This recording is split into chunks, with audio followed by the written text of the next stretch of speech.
بار بار کرسی کے ڈنڈے سے سر ٹکاتے اور ہڑبڑا کے سیدھے ہو جاتے اور ان کی بکھری ہوئی نظریں ہم پر آ کے ڈھیر ہو جاتی۔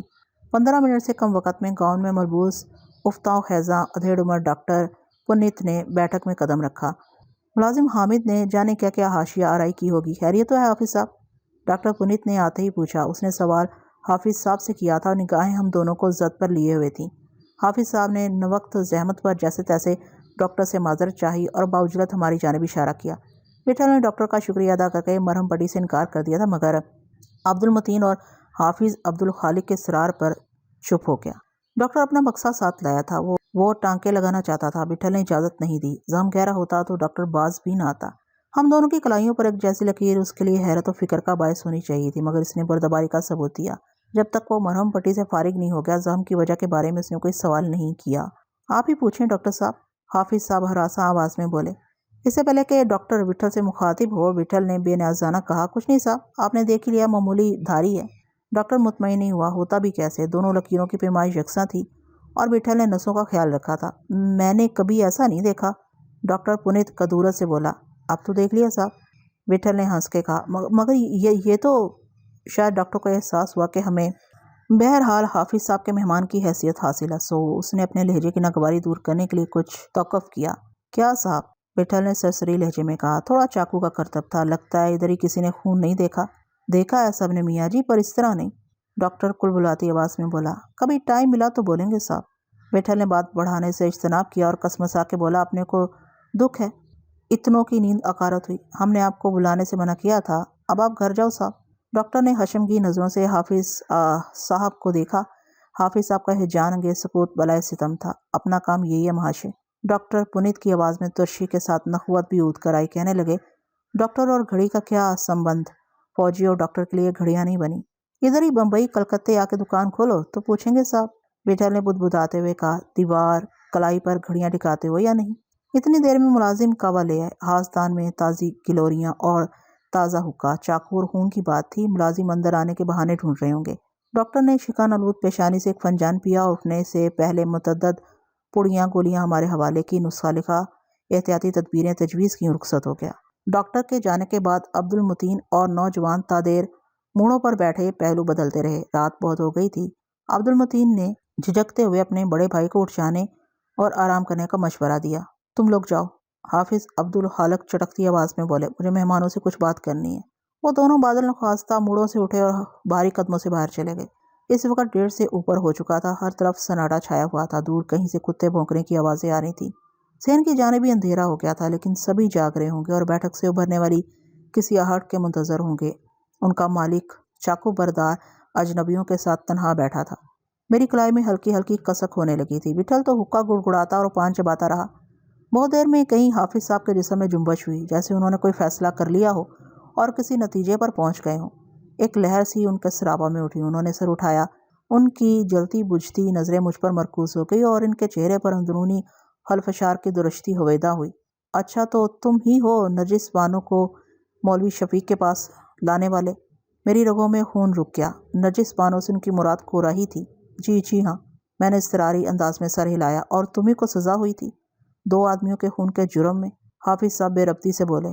میں نے اکھڑی ہوئی سانسوں سے کہا، لیکن میں نے دانستہ تو ایسا نہیں کیا تھا۔ معلوم ہے، لڑکی کو بدماشوں کے چنگل سے بچانے کے لیے تم یہ انتہا درجے کا قدم اٹھانے پر مجبور ہو گئے تھے۔ حافظ صاحب کو بہت کچھ معلوم تھا۔ میں نے اپنی وحشت پر قابو پانے کی کوشش کی۔ میں کیا کر سکتا تھا؟ میں نے کٹی پٹی آواز میں کہا، ہمیں مولوی صاحب دریائے ہگلی کی سیر کرانے لے گئے تھے، گنڈوں نے ہمیں گھیر لیا، ان کے پاس ہتھیار بھی تھے، میرا کوئی دماغ خراب نہیں ہوا تھا، میری جگہ کوئی بھی ہوتا یہی کرتا، سب تسلیم کرتے تھے۔ انہوں نے مجھے 7 سال کی سزا سنا دی۔ اگر مولوی شفیق اس وقت موجود نہ ہوتے تو لڑکی کا کیا حال ہوتا؟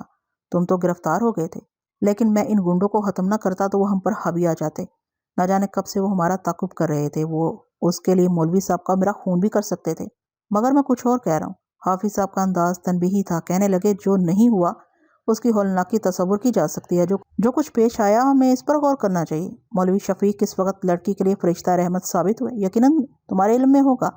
وہ ایک مجرد آدمی تھے، ان کا کوئی باقاعدہ گھر نہیں تھا، گھر میں کوئی عورت نہیں تھی، ایک نوجوان لڑکی کی ذمہ داری اچانک ان پر آ پڑی تھی، اور لڑکی بھی کیسی؟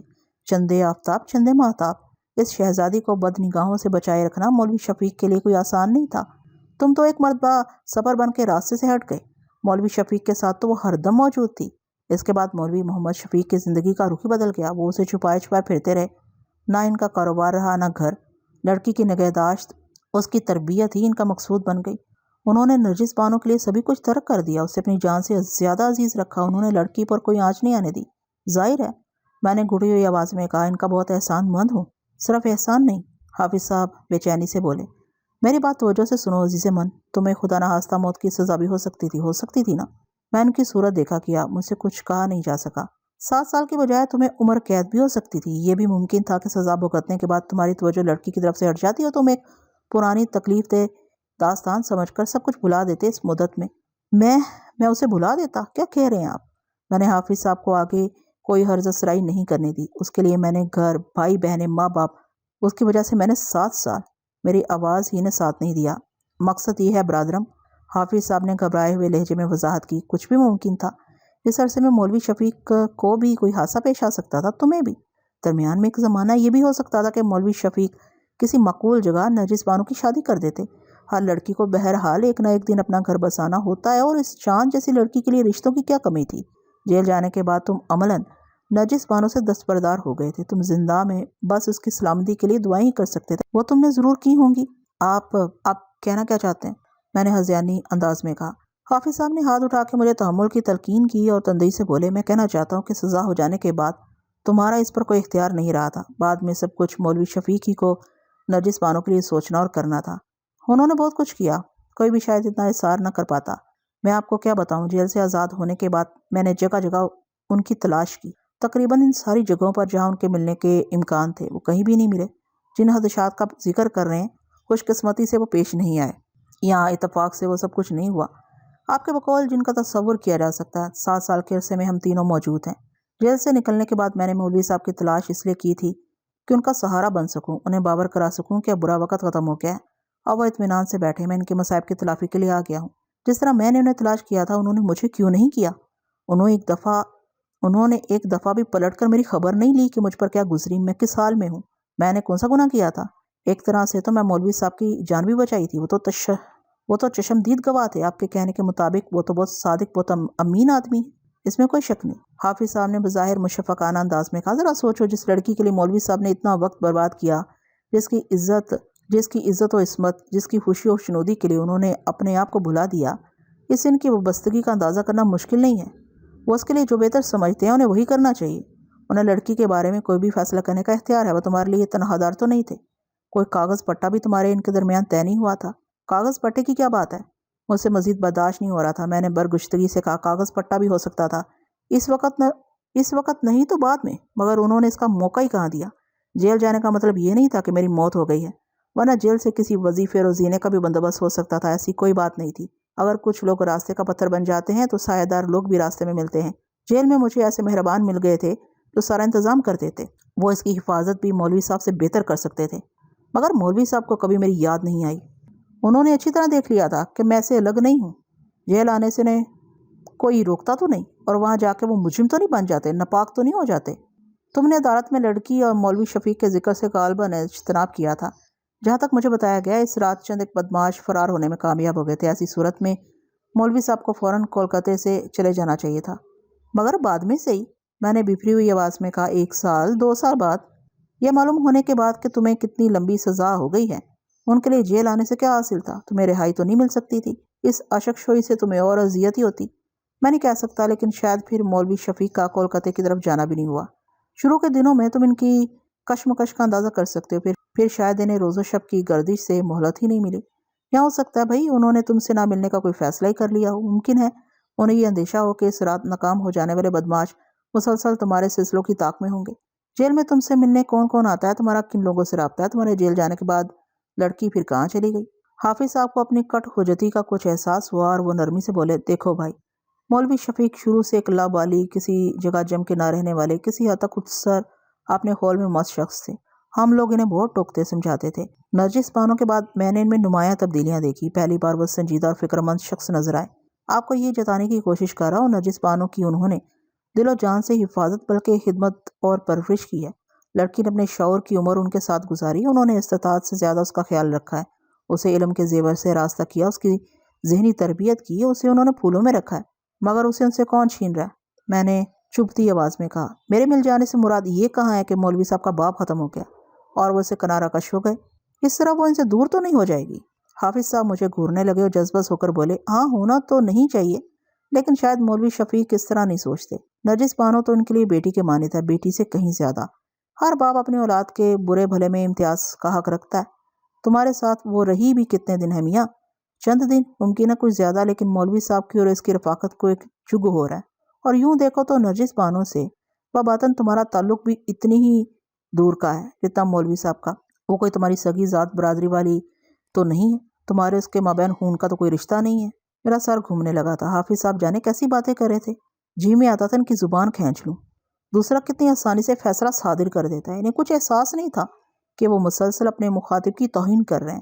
وہ تو جیسے مجھ سے کوئی بدلہ لے رہے تھے یا مجھے آزار پہنچانے کی انہوں نے ٹھان لی تھی۔ جانے وہ مجھے کیا سمجھ رہے تھے، اس پر اپنے استحقاق کے لیے اب مجھے دلیلیں دینے کی ضرورت پڑ گئی تھی۔ میں ان سے کیا کہتا کہ میرا وجود بجائے خود ایک دلیل ہے۔ مولوی صاحب نے اتنا وقت اس کے ساتھ کہاں گزارا جتنا میں نے بتایا، میرا تو کوئی لمحہ اس کے خیال کے سوا نہیں گزرا۔ جیل سے باہر آ کے بھی میں نے جیل کی زندگی گزاری ہے، وہ مسلسل میرے ساتھ رہی ہے، میں تو مسلسل اس کے ساتھ رہا ہوں۔ جس طرح گزرا ہے اس سے بھی تو وقت کی پیمائش میں شمار کرنا چاہیے۔ کب ایک لمحہ ایک جگ سے بڑا ہوتا ہے، کوئی کسی کے خون میں شامل ہوتا ہے۔ انہیں کچھ علم نہیں تھا کہ آدمی کی آنکھوں میں روشن رہتا ہے، کوئی سینے میں ایسا جاگزی ہو جاتا ہے کہ ایک دوسرے کا امتیاز باقی نہیں رہتا۔ حافظ صاحب بہت پتھر آدمی معلوم ہوتے تھے، انہیں کبھی کسی سے واسطہ نہیں پڑا تھا۔ وہ پڑھے لکھے آدمی ہوں گے، لیکن سطروں کے درمیان کا پڑھنا انہیں نہیں آتا تھا۔ لگتا تھا وہ بس ترازو کے سامنے بیٹھے رہیں، وہ حاضری کو قربت سمجھتے تھے۔ ان سے شاید کبھی کوئی جدا نہیں ہوا تھا، اس دھوپ کا انہیں کوئی تجربہ نہیں تھا جو سورج کے طلوع غروب کی پابند نہیں ہوتی۔ انہیں وہ زبان ہی نہیں آتی تھی جو صورت و سیرت سے ماورا ہے۔ ایسے آدمی سے مزید بات کرنا بیکار ہی تھا۔ میں نے شکستہ آواز میں کہا، میں آپ کو بتاؤں، مولوی صاحب اس کے لیے اچھا نہیں کر رہے، وہ اس سے کیسا ہی سلوک کر لیں، لیکن وہ اچھا نہیں کر رہے۔ وہ کیا سمجھتے ہیں اس طرح وہ خوش رہ سکے گی؟ مجھے دور رکھ کے وہ اسے خوش رکھ سکیں گے؟ یہ تم کیسے کہہ سکتے ہو؟ حافظ صاحب ناراضی سے بولے، تم اس کی خوشی و ناخوشی کے بارے میں کس قدر ہو کیا جانتے ہو؟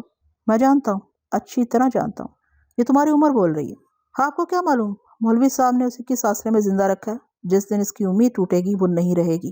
حافظ صاحب سر جھٹکنے لگے اور بیٹھل کی جانب دیکھتے ہوئے برہم آواز میں بولے، آپ تو میری بات سمجھ رہے ہیں، پر آپ نہیں سمجھ رہے ہو، بیٹھل نے بھڑک کے کہا۔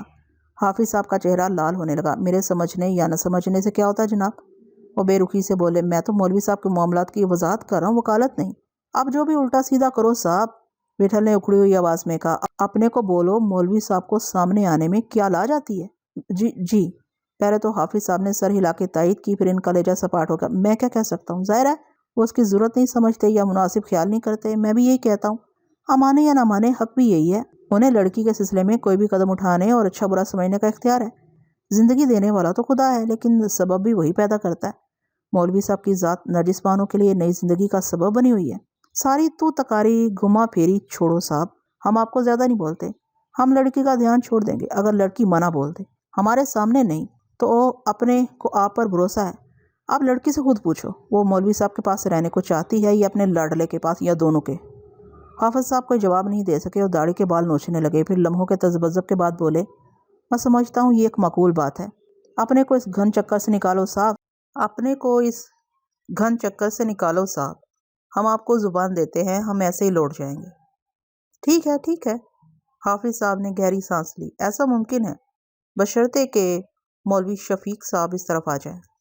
ہم آپ سے اب نہیں پوچھیں گے کہ ابھی وہ کدھر ہی ہیں، سارا ہم آپ پہ چھوڑتے ہیں، آپ خدا والے آدمی ہو۔ میں کیا، میری بساط کیا؟ حافظ صاحب کانوں پر ہاتھ رکھ کر بولے، میں اس کا نہایت عاجز بندہ ہوں، خدا مجھے معاف کرے، آپ مجھ پر بڑی ذمہ داری ڈال رہے ہیں۔ فرض کیجئے بابر میاں سے نرجس بانو کی ذہنی اور قلبی نوابستگی کا کوئی شبہ ہی مولوی صاحب کے اجتناب کا باعث ہو، اور وہ اپنی دانست میں نرجس بانو کا یہ فعل، یہ امید نہ دانی نہ سمجھی پر محمول کرتے ہوں اور قلب ماہیت کی توقع رکھتے ہوں، کیونکہ وقت بڑے بڑے زخم منتمل کر دیتا ہے، کسی نہ کسی دن نرجس بانو کی آس پر اوس پڑ جائے گی۔ اس صورتحال میں آپ ہی فرمائیے، وہ مجھے کیا کسی کو بھی لڑکی کا اندیا جاننے کا موقع نہیں دیں گے، اور اگر انہوں نے یہ موقع فراہم بھی کر دیا یا میں اپنے طور پر نرجس بانو سے سلسلہ جنبانی میں کامیاب بھی ہو گیا اور اس کی جانب سے واقعی مجھے کوئی ایسا اشارہ بھی مل گیا جس کی بابت آپ یقین کا اظہار کر رہے ہیں، تو اس طرح نرجس بانو سے مولوی شفیق کی دستبرداری کا مقصد حاصل نہیں ہوتا۔ اس کا مطلب یہ کہاں ہوا کہ وہ نرجس بانو سے برالزمہ ہو جائیں گے یا میں انہیں آمادہ کر پاؤں گا؟ نتیجہ تو وہی رہا۔ سمجھ رہے ہیں آپ؟ مولوی شفیق ایک ضدی شخص ہیں، پھر میں آپ سے کیا کہہ سکوں گا اور آپ کے لیے کیا کر سکوں گا؟ آپ پھر الگ ہو جانا، ہم ان کو دیکھ لیں گے۔ اتنا جان کے آپ کو ان کے ٹھکانے کے بارے میں بولنے میں اتنی اپاہجی نہیں ہوگی، ایسا بل نہیں کھاؤ گے آپ؟ پھر آپ کو ہم سے بول دینا چاہیے صاحب۔ میرے لیے پھر بھی یہ ایک مشکل مرحلہ ہوگا، سمجھتے ہیں صاحب؟ پر آپ ایک تھوڑا بول کے دو آدمی کو بچاؤ گے، ایک لڑکی کو، دوسرے لاڈلے کو۔ ہم آپ کو بولتے ہیں لڑکی بھی ایسے زیادہ دنوں تک نہیں کھچے گی، اور یہ شکرا بھی، آپ اس کو دیکھ رہے ہو، اس کے پر کٹے ہوئے ہیں، ایک دم آدھا ہے، یہ آدھا بھی نہیں رہے گا جس دن۔ وٹھل کی آواز بھاری ہونے لگی۔ ایک لمحے ٹھہر کے اس نے کہا، اور کیا کیا بولے آپ کو؟ کڑی سے کڑی مل کے بڑا خرابہ ہوا ہے، بیچ میں ایک دو نہیں، بہت لوگ، بہت گھر تلپٹ ہوئے ہیں، اور جیل کوئلے کی کان نہیں ہوتی صاحب کہ ہر کوئی ادھر ہی سے کالا ہی ہو کے نکلے۔ ادھر ہی اس نے اوپر کے درجے تک پڑھائی کی ہے۔ اچھا؟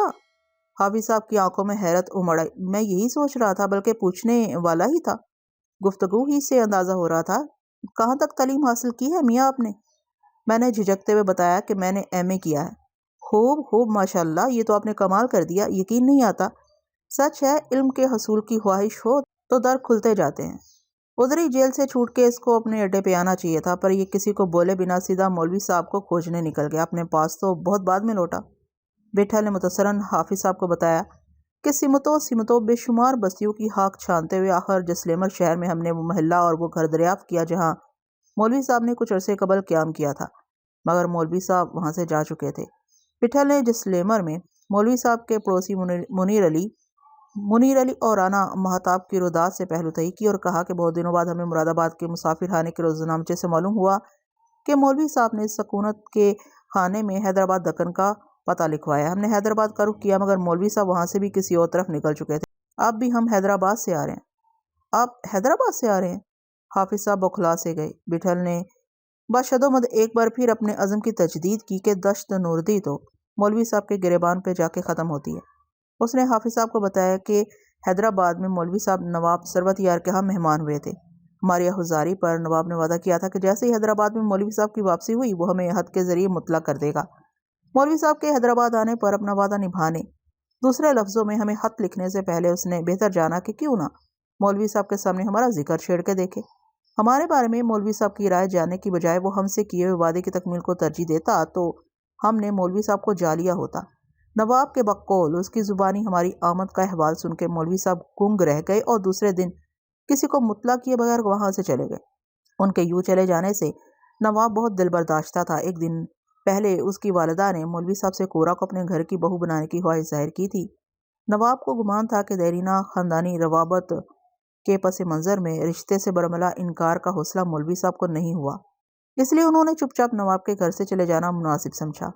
نواب کو دوبارہ مولوی صاحب کی حیدرآباد آمد کا یقین نہیں تھا، مگر اس توقع کے خلاف اور اس کی آرزو کے عین مطابق مولوی صاحب دوبارہ حیدرآباد پہنچ گئے۔ اس بار نواب نے فائے وعدہ کیا اور بمبئی خط لکھ کے ہمیں حیدرآباد میں مولوی صاحب کی موجودگی کی اطلاع سے شادکام کیا۔ یعنی نواب ثروت نے بذات خود آپ کو حیدرآباد آنے کی دعوت دی؟ حافظ صاحب مضطرب لہجے میں بولے۔ وٹھل نے اقرار میں سر جھکا لیا اور نواب ثروت کے ہاں پیش آنے والے واقعات خاصی تفصیل سے بیان کیے۔ حافظ صاحب مبہوت ہو کر سنتے رہے۔ ان کی پلکیں ساکت ہو گئی تھیں۔ جب وٹھل نے نواب کی موت کی خبر سنائی تو ان کی حالت اور غیر ہو گئی۔ کیا کہہ رہے ہیں آپ؟ نواب ثروت کا انتقال ہو گیا؟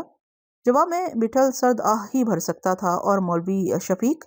وٹھل نے بتایا کہ نواب ثروت کے ایک رازدار خدمتگار کو اپنے آقا کے انتقال سے ایک روز پہلے خیال آیا کہ آقا کے حادثے اور جان بلوی کی کیفیت کی اطلاع مولوی صاحب کے گوش گزار بھی کرنی چاہیے۔ کسی کو مولوی صاحب کا گھر معلوم تھا۔ خدمتگار کے رخصت ہوتے ہی مولوی صاحب نے رخت سفر باندھ دیا۔ انہوں نے اپنے محسن نواب ثروت کی عیادت کرنے میں بھی وقت ضائع نہیں کیا۔ دوسرے دن رات کو ہم ان کے گھر پہنچے تو ایک روز پہلے وہ وہاں سے جا چکے تھے۔ جا چکے تھے؟ کہاں؟ حافظ صاحب بدحواسی سے بولے۔ یہی جاننے کے لیے ہم ادھر ہی آئے ہیں۔ مگر وہ تو یہاں نہیں آئے؟ آئے نہیں تو آ جائیں گے صاحب۔ ایک عالم ہجان کے بعد حافظ صاحب کے دست و بازو اکڑ سے گئے، وہ تو بت بن گئے تھے۔ ان کی حالت دیکھ کر وٹھل کی جزیات بیانی کی وجہ